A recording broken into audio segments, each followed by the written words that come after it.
दोस्तों, बुरा फंसा इजराइल कैसे, आसान भाषा में इस बड़े ब्रेकिंग अपडेट में बताने वाला हूं। दोस्तों, अमेरिका की इज्जत खाक में मिल चुकी है। सारी दुनिया अमेरिका के कैरेक्टर को समझ चुकी है। सब जानते हैं कि इजराइल से जो ये चीज़ करवा रहा है, इजराइल वो कर रहा है। इजराइल के ज़रिए ही अमेरिका ये सब कुछ खेल खेल रहा है और मिडिल ईस्ट की ज़मीन पर कब्जा करना चाहता है। अमेरिका ये डायरेक्ट नहीं कर सकता, तो इजराइल के ज़रिए करवा रहा है। ईरान भी इसी बात को सालों से कहता आया है।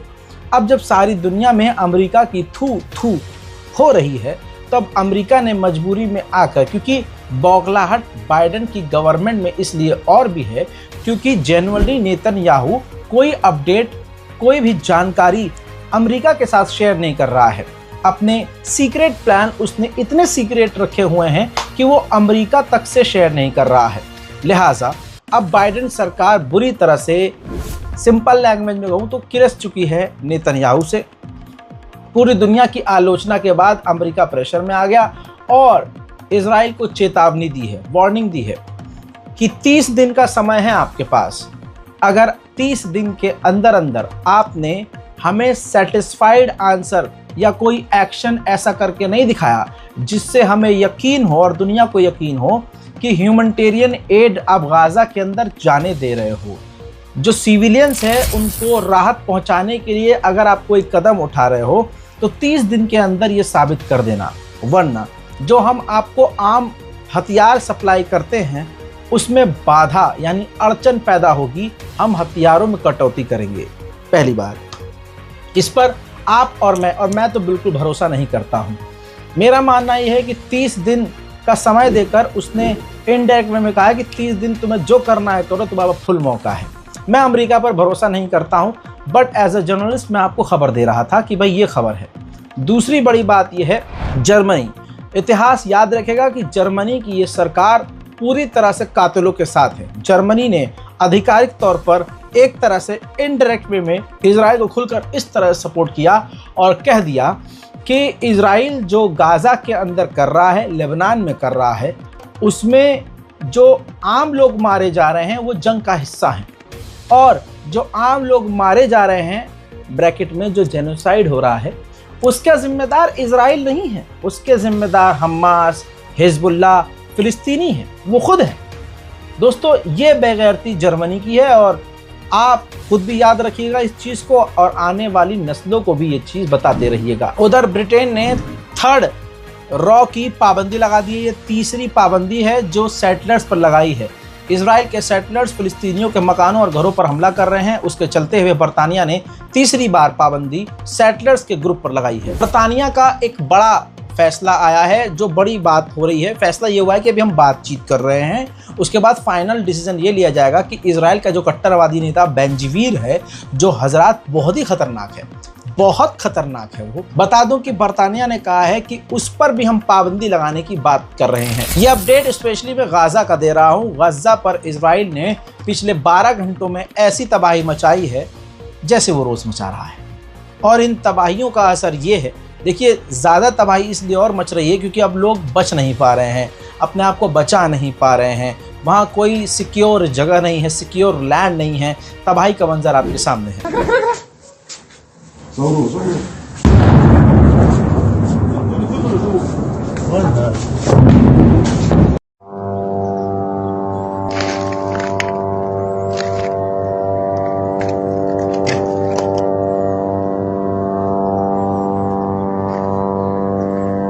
वहीं मेरे दोस्तों, एक इजरायली अमरीकी मिलिट्री मैन, फौजी, ये तस्वीर देखिए, उसने डाली है सोशल मीडिया पे खुद, कि हमने किस तरह से गाजा के स्कूलों पर और ज़मीनों पर कब्जा किया हुआ है। हजरात, नेतन्याहू की सरकार पूरे अपने इजराइल को बर्बाद करके मानेगी।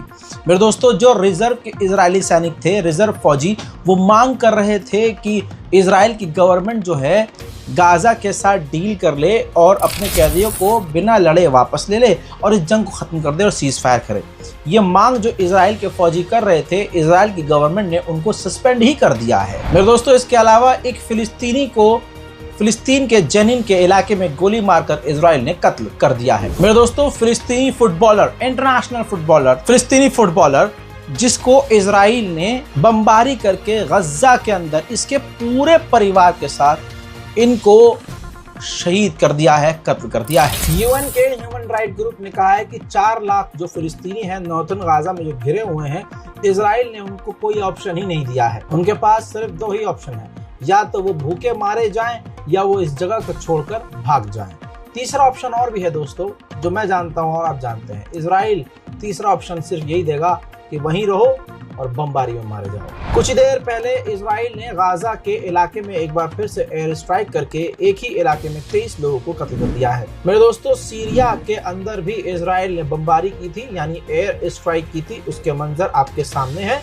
ये देखिए, फैक्ट्री है, एक फैक्ट्री के अंदर इजराइल ने बमबारी करी है और जिसके बाद पूरी फैक्ट्री तबाह और बर्बाद हो गई है। आसपास के और भी कई बिल्डिंगों को भारी नुकसान पहुंचा है। गाजा में अब तक 42,345 बेगुनाहों की जान जा चुकी है और दुनिया खामोशी से, अरब देश खामोशी से देख रहे हैं। PFLP नाम की एक फिलिस्तीनी ऑर्गेनाइजेशन थी जो दुनिया भर से फंड इकट्ठा करती थी और जो फिलिस्तीनी गरीब लोग हुआ करते थे, जंग के मारे हुआ करते थे, उजड़े हुए जंग से पीड़ित लोग हुआ करते थे, ये ऑर्गेनाइजेशन उसको पैसा देकर मदद करती थी ताकि वो जिंदगी आसानी से गुजार सके।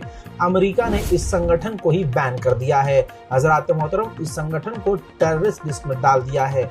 यानी समझने की कोशिश ये कीजिए कि अमेरिका इजराइल का साथ हर तरह से दे रहा है। वहीं UNRWA के चीफ ने कहा कि गाजा के अंदर जो हमारी टीम काम कर रही है, हम उससे कांटेक्ट नहीं कर पा रहे हैं, सबकी जान खतरे में है, हमारे हजारों लोग मारे जा चुके हैं और इस वक्त पूरा हेल्थ सिस्टम गाजा को कोलैप्स हो चुका है, हम कुछ भी नहीं कर सकते। एक फिलिस्तीनी डॉक्टर जबलिया गाजा के अंदर ऑन ड्यूटी था, काम कर रहा था। इजराइल ने खतरनाक बमबारी करी जिसमें उन डॉक्टर की भी मौत हो गई। फिलिस्तीन ले चलता हूँ। फिलिस्तीन का इलाका है जेरिको, जहाँ एक फिलिस्तीनी मकान को पूरी तरह से तोड़ दिया गया है और ये प्रक्रिया रोज की है। देखिए,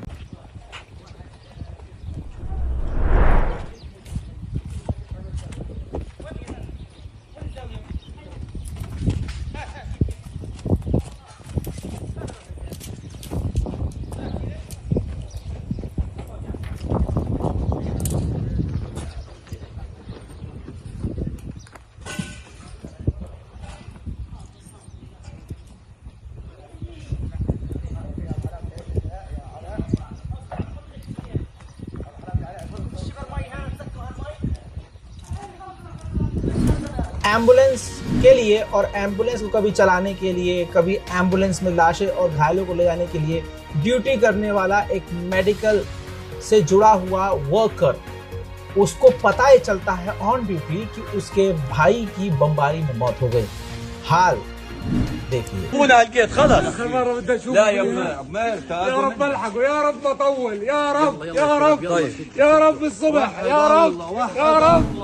मेरे दोस्तों, इजराइल की जो जेल है जहां वो टॉर्चर करता है और टॉर्चर वाला एरिया है जहां फिलिस्तीनियों को जख्म दिया जाता है, टॉर्चर किया जाता है, वहां पर एक एजेंसी है अमेरिका की जो ऐसे घायलों को और कैदियों को मदद पहुंचाती है।